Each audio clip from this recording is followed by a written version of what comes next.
This instructional video will show how to fix certain print quality problems. If the image is too light, you see some colored background, or the images are fuzzy, perform this maintenance procedure. Select the menu key. Scroll down to Adjust Maintenance and press the right arrow. Scroll down to Service. Press on the right arrow key. Scroll through the list and locate Drum. Press on OK and then press OK again. The printer will run the drum refresh, which will take several minutes. When the process is complete, the machine will display Ready on the control panel.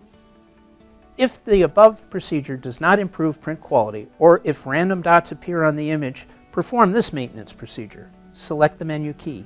Scroll down to Adjust Maintenance and press the right arrow. Scroll down to Service.